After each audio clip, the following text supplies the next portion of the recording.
First Contact's Deception. Admiral Tamara Winters stared at her coffee mug, watching the dark liquid ripple as another explosion rocked the station.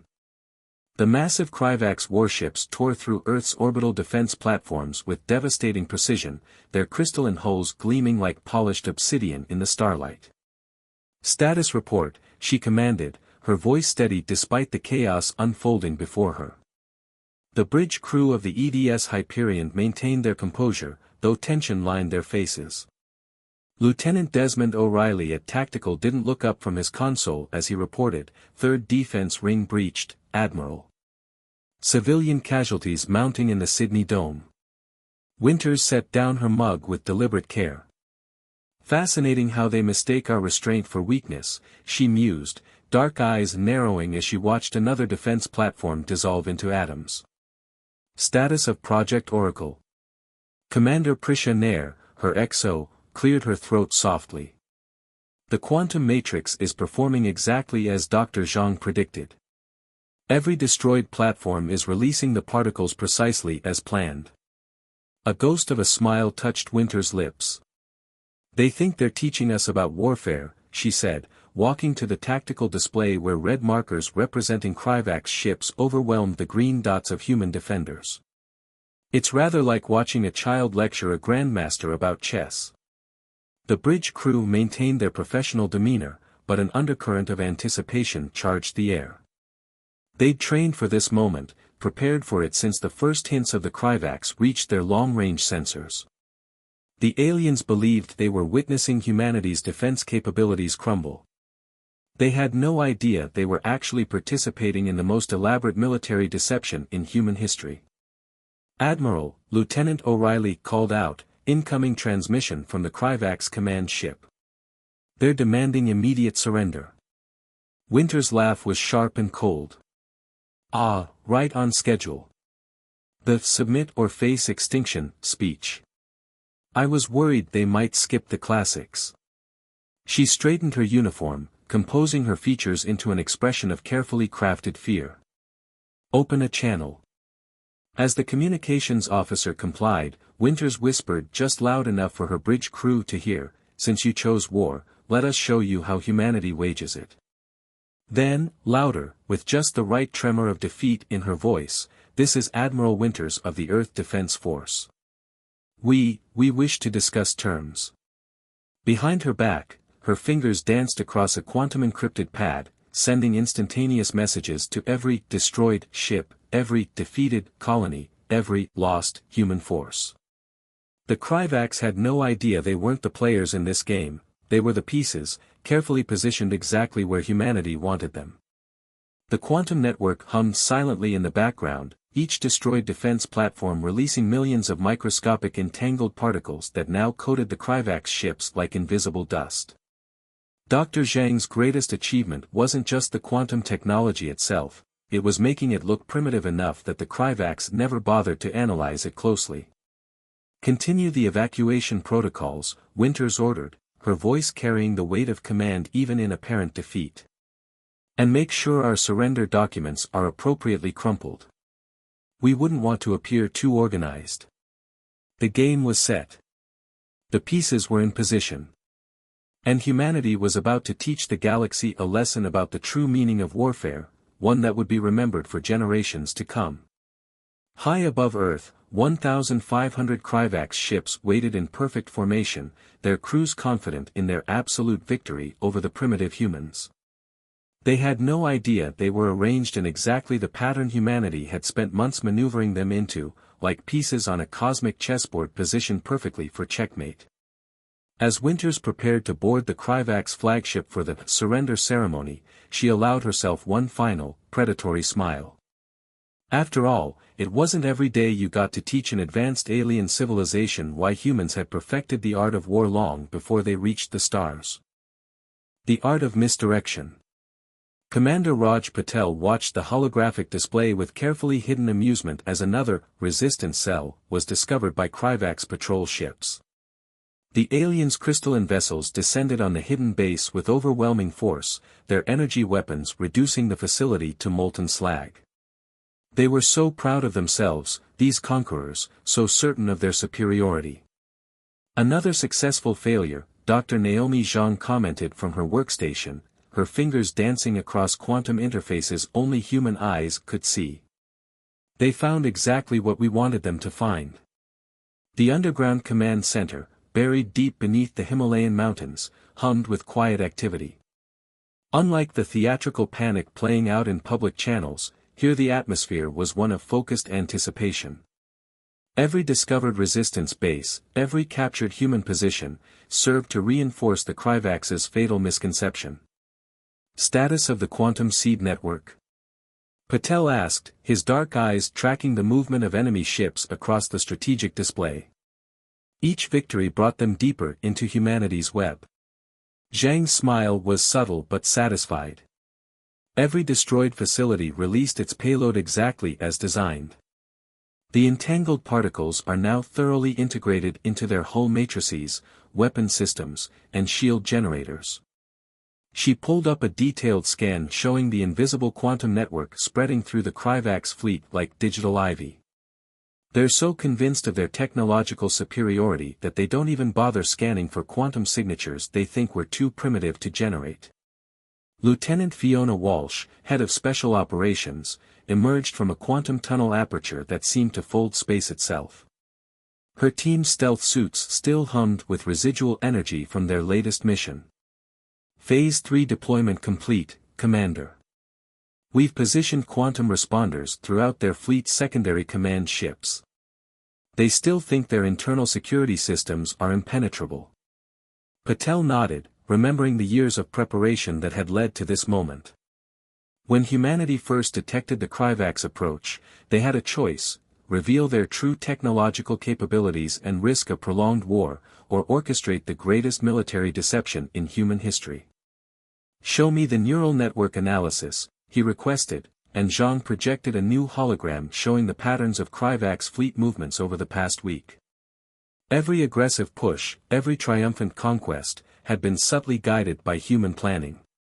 The aliens thought they were brilliant strategists, never realizing that their victories were choreographed like moves in an elaborate dance. "They're proceeding exactly as predicted," Walsh observed, studying the patterns. Their cultural database suggested they'd be unable to resist displaying their superiority, but this is almost too perfect. "Pride," Patel mused, "has toppled more empires than any weapon ever created." He turned to Zhang. "How long until the quantum matrix reaches critical saturation?" The scientist consulted her readings. "Another 6 hours at current dispersion rates. Every time they destroy one of our primitive quantum facilities, they spread more entangled particles through their systems. It's like watching someone enthusiastically inject themselves with a tracker while congratulating themselves on their immunity to surveillance." The command center's quantum communications array pulsed as a message arrived from Admiral Winters. The text appeared directly in their neural interfaces: "Surrender ceremony scheduled. Time to begin the final movement." Patel allowed himself a small smile. "Very well. Lieutenant Walsh, deploy your teams to their final positions. Dr. Zhang, initiate quantum harmonic synchronization. It's time to show our visitors why humanity's greatest weapon has always been our capacity for deception." As his officers moved to comply, Patel reflected on the beautiful irony of the situation. The Kryvax had arrived in the Sol system expecting to find a primitive species barely capable of interplanetary travel. Instead, they found a civilization that had mastered the art of appearing weak precisely when they were strongest. A junior officer rushed up with a data tablet. "Sir, the Kryvax are broadcasting their victory speech across all known human frequencies. They're quite thorough in describing our technological and tactical inadequacies." "Save a copy," Patel instructed, unable to completely hide his amusement. "Future generations will want to study the exact moment an alien empire realized why humans wrote the book on warfare. After all," he added, watching another resistance base fall exactly as planned, "there's nothing quite like the look on someone's face when they realize they've been playing chess against a grandmaster who's been deliberately losing until the perfect moment." The quantum network pulsed again, this time with a message from Admiral Winters: board is set. Pieces are in position. Commence operation checkmate at my signal. In the depths of their mountain fortress, humanity's true military command watched and waited as their elaborate trap prepared to spring shut. The Kryvax thought they were teaching humanity about interstellar warfare. They were about to learn why every human child grew up learning about the Trojan horse, and why some lessons transcend the boundaries of time and space. Zhang's quantum displays showed the network reaching 98% saturation. Soon, every piece of Kryvax technology would be bound to human control through quantum entanglement, their supposed superiority becoming the very chains that would bind them. They had sought to teach humanity about war. Instead, they were about to become a cautionary tale about the dangers of underestimating your enemy. Pieces in position. Lieutenant Yuki Tanaka moved through the Kryvax flagship like a ghost, her quantum-enhanced stealth suit rendering her virtually non-existent to alien sensors. Around her, crystalline corridors hummed with energy as the massive vessel prepared for humanity's surrender ceremony. The irony wasn't lost on her. The aliens had no idea that their moment of triumph was about to become their greatest defeat. Quantum node placement at 70%, she subvocalized, her neural implant transmitting the message instantly through the entangled particle network. Moving to primary command nexus. The response from Commander Patel came immediately: proceed with caution, Lieutenant. Their High Commander will be reviewing the surrender protocols. Perfect timing for the final phase. Tanaka smiled beneath her stealth mask. The Kryvax were so confident in their technological superiority that they hadn't even bothered to develop countermeasures against quantum infiltration. Their arrogance had made humanity's job almost too easy. She paused at an intersection, watching a patrol of Kryvax warriors stride past. Their crystalline armor gleamed under the ship's lights, each soldier moving with the precise coordination that came from neural-linked battle systems. Advanced technology, certainly, but fundamentally predictable. Observer protocol active, she reported, deploying another quantum node. The microscopic device merged with the ship's crystalline structure, becoming one with the alien technology while establishing yet another point in humanity's invisible web. Beginning neural signature analysis. Through her quantum-enhanced senses, Tanaka could see the streams of data flowing through the Kryvax ship systems.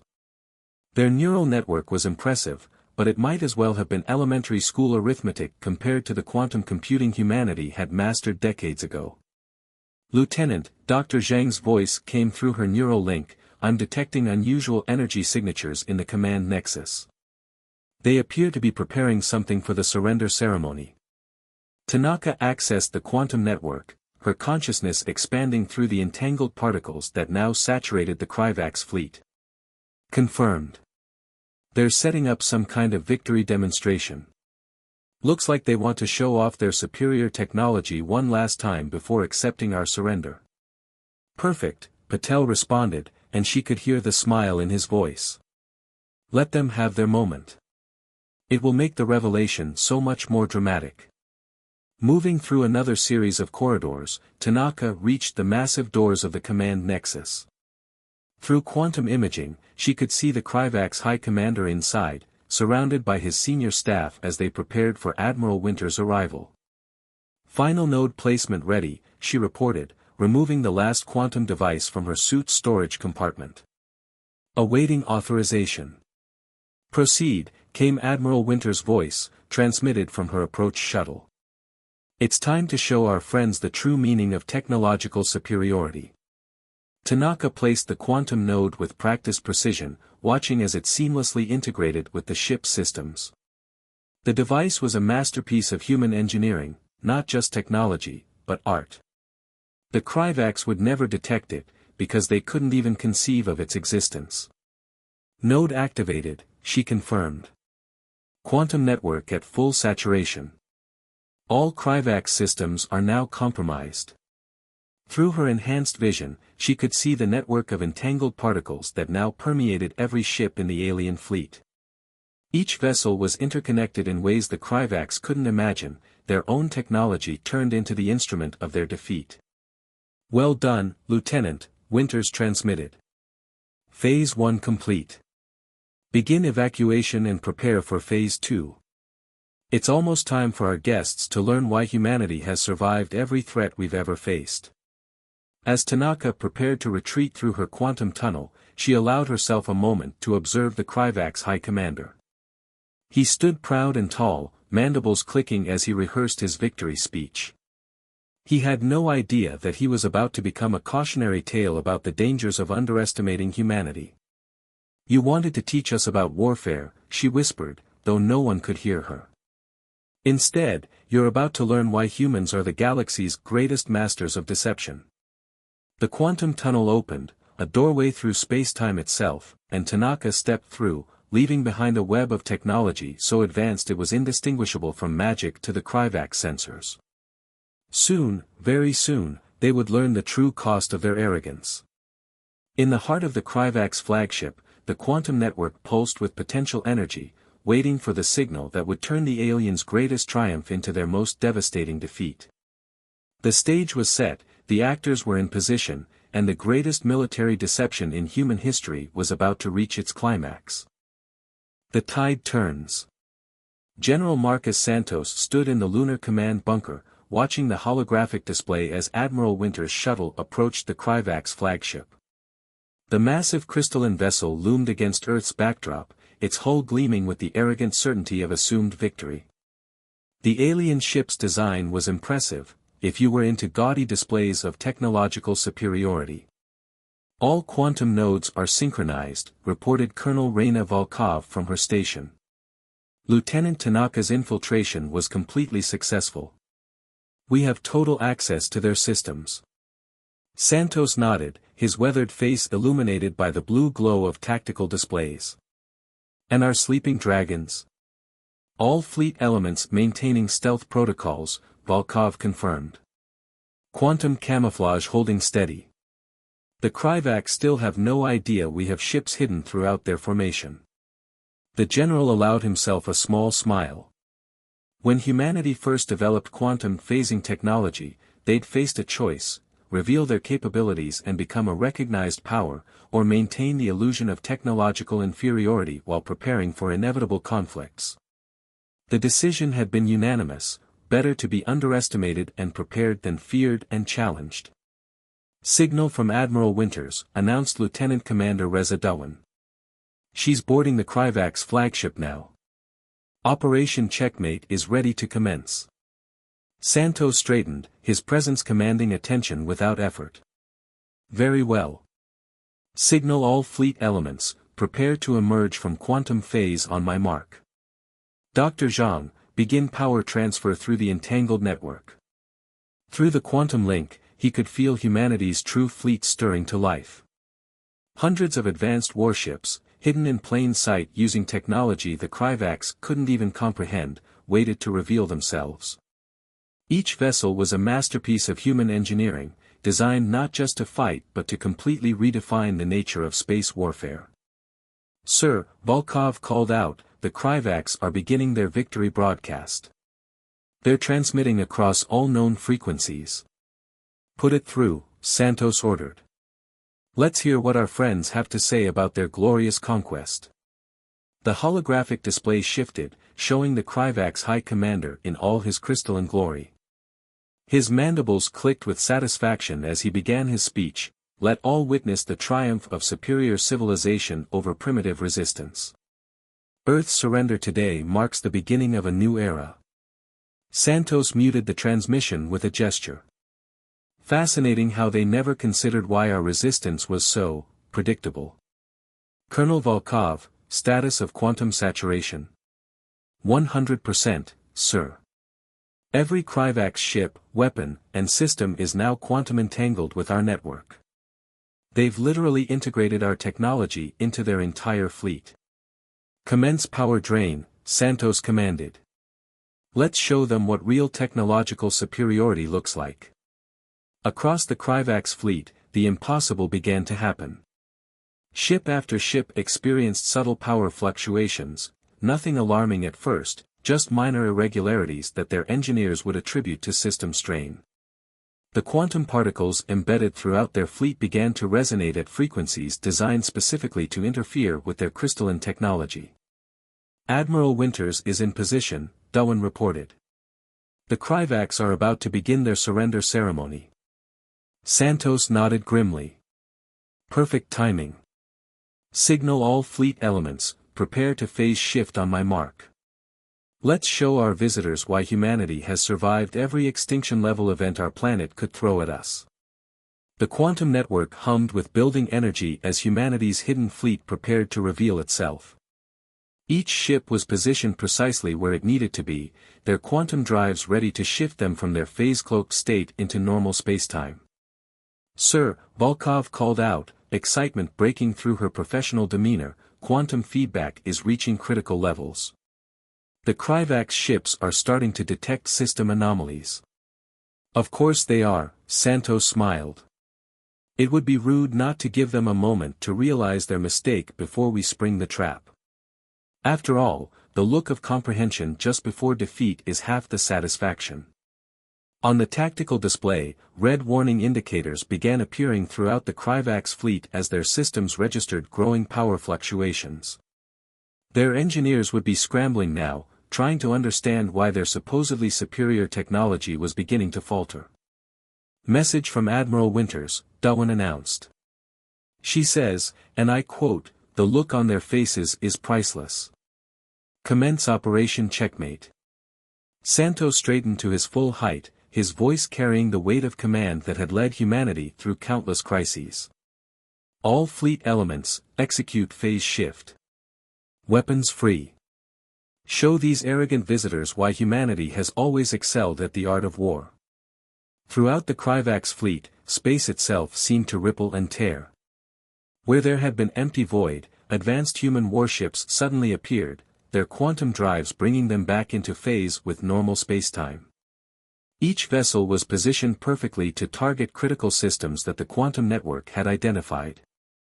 The Kryvac's High Commander's victory speech cut off mid-sentence as he finally realized the truth.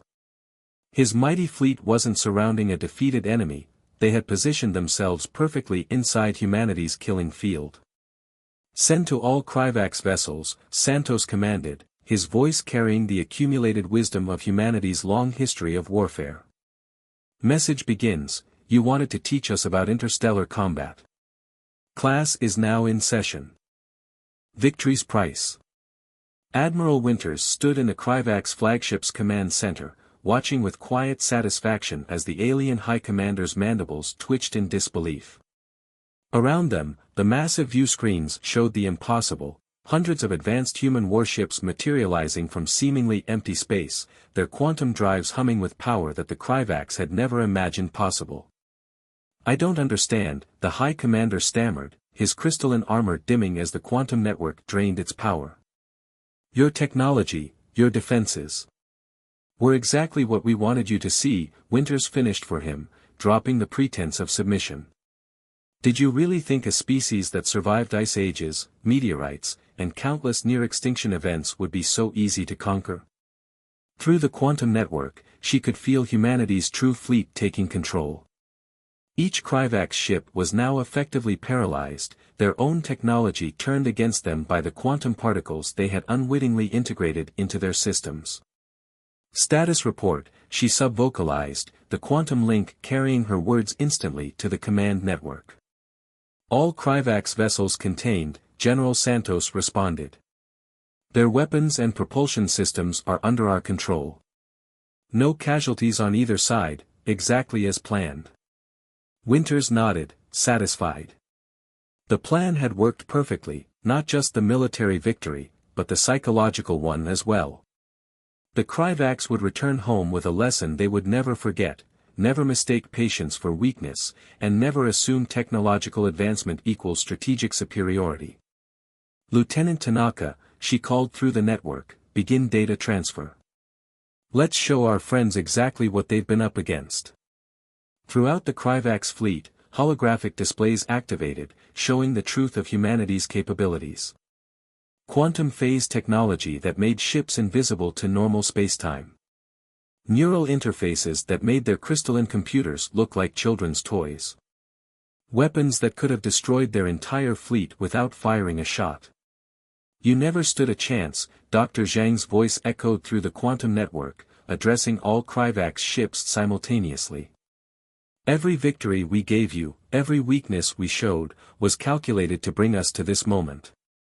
The High Commander's translator struggled to convey his mix of horror and awe. Why? If you had this power all along, why the deception? Winters smiled, but there was no humor in it. Because true victory isn't about destroying your enemy, High Commander. It's about teaching them why they should never become your enemy in the first place. Commander Patel's voice joined the network. The quantum entanglement is permanent, by the way. Consider it a reminder. Every piece of technology in your fleet now carries a piece of human ingenuity. A subtle warning against future misunderstandings. Through the view screens, Winters could see the dawning comprehension on alien faces as they realized the full implications. Humanity hadn't just defeated them, they had fundamentally changed the balance of power in the galaxy. What happens now? The High Commander asked, his previous arrogance replaced by cautious respect. Now, Winters replied, you return home and deliver a message. Tell them about the species that could have destroyed your fleet but chose not to. Tell them about the humans who turned your own victory parade into a demonstration of their power. But most importantly. She paused, making sure every word carried weight, tell them why they should be grateful we believe in teaching rather than extermination. The quantum network hummed with activity as humanity's fleet began coordinating the Kryvax withdrawal. Each alien ship would be escorted to the system's edge, their crews intact but forever changed by the experience. Admiral, Santos called through the link, the galactic press is already calling this the greatest military deception since Troy.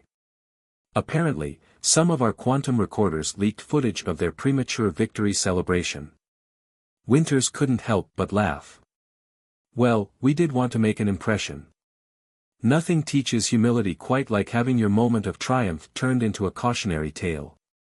As she watched the Kryvax fleet prepare for their humble departure, Winters reflected on the true victory they had achieved. Not just the preservation of Earth, but the establishment of humanity's place in the galactic community. They had revealed enough of their capabilities to deter future aggression, while maintaining the advantage of having even more secrets in reserve. Lieutenant Tanaka, she called out, make sure our friends receive a complete technical analysis of everything we just did to them. Knowledge freely given is so much more palatable than lessons painfully learned. The quantum network pulsed with acknowledgement as humanity's first interstellar victory drew to a close. They had faced the challenge not just with superior technology or military might, but with the uniquely human combination of strategic thinking, calculated deception, and the wisdom to know that true power lies not in destruction, but in teaching your enemies why they should choose peace. High above Earth, the Kryvax fleet began their retreat, their crystalline ships now permanently marked by human quantum technology. They had come to teach humanity about warfare. They left having learned why humans had survived every crisis their harsh planet had thrown at them, and why they would continue to thrive among the stars. The age of human expansion into the galaxy had begun, not with a bang of warfare, but with a masterclass in strategy that would be studied for generations to come.